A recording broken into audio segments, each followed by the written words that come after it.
If I drive for you, you give me a time and a place. I give you a 5-minute window. Anything happens in that 5 minutes, and I'm yours, no matter what. I don't sit in while you're running it down. I don't carry a gun.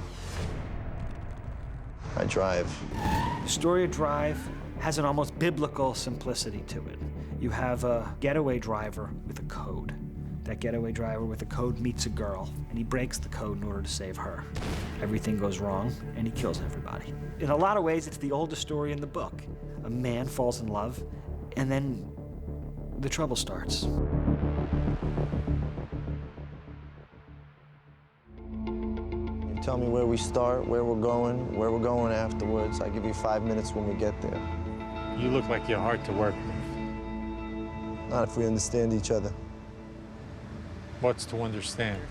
Sir, before I put you on camera, you should just sign this contract. It just basically releases liability to the company in case you die, get maimed, or seriously injured. He's a stunt driver, so he's skilled at driving, perhaps uniquely skilled.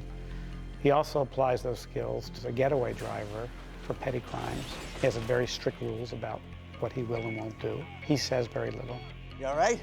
And yet there's always something going on inside that you're always interested as to what that might be. You got something fucking belongs to me? Seems that way. You expect me to buy my own shit back from you? He's got this mystery to him. He doesn't give himself away very often or very willingly. It makes him amazingly interesting to watch. I'm gonna give you a time and a place, and you're gonna come and get it. Do you understand? The thing I like best about the character of Driver was that he was very good at one thing and made no apologies for it. He was a man with a code, and the book was about the difference between legal and illegal and right and wrong. And this was a character who was only concerned really with right and wrong. So the idea of that very masculine code felt like something that hadn't been explored in movies in a long time. I remembered it from movies like The Good, the Bad, and the Ugly, Bullet, some of the classics of cinema, and it felt like something we had kind of left behind. You Shannon's buddy, right? We met last year. And it makes for a perfect choice for this character who's more mysterious and says less than he says more. I mean, he's the quintessential rugged American, the loner, the drifter, doesn't really care if he has any friends. How about this? Shut your mouth, or I'll kick your teeth down your throat and I'll shut it for you. I think Nicolas has a very specific voice and a specific cinematic language that he can apply to different tones and different genres. He, interestingly enough, is an individual who doesn't drive a car, which, by the way, neither does Hossein Amini. And I thought there was some cosmic irony in the fact the director and writer both don't drive, and yet they've devoted themselves to telling a story about a driver.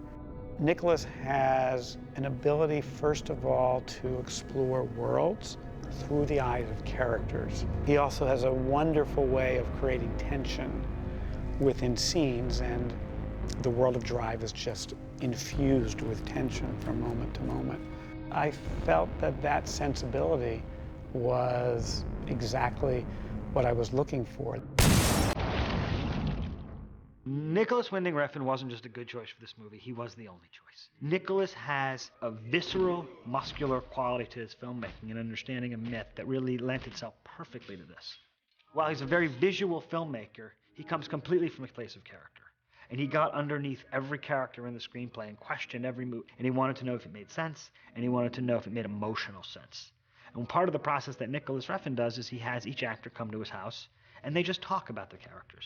We had a rehearsal period that went on for a number of days before the movie started. And a lot of what Nicolas likes to do is to sort of take apart the script and find out what works and what doesn't. And he likes to set it in a rehearsal period. So when you get there, you know, you're not just like, what am I gonna say today? My hands are a little dirty. So am I. It's pretty amazing. It's completely unique. I've never had an experience like this. You know, for instance, so the night before, I'll say, oh, I'm not sure about this scene. And so he's like, you know, well, figure it out, change it, you know, come in with some ideas. So I come in with some ideas, and it's like, great, let's shoot it. So he'll shoot the master, and it'll be terrible, of course. And then he'll say to the crew, all right, take 5, guys. And he'll literally sit there for an hour with whoever's in the scene. And we'll talk for literally an hour to 2 hours while the crew takes 5. Toast to the future. So you never walk away at the end of the day feeling like you haven't really played the scene properly. And he's really, really actor-centric. He's so good at giving notes and so good at sort of calming you down and getting rid of your kind of actor tics. And like, he's a sort of very kind of calming influence and also, you know, makes you really honest.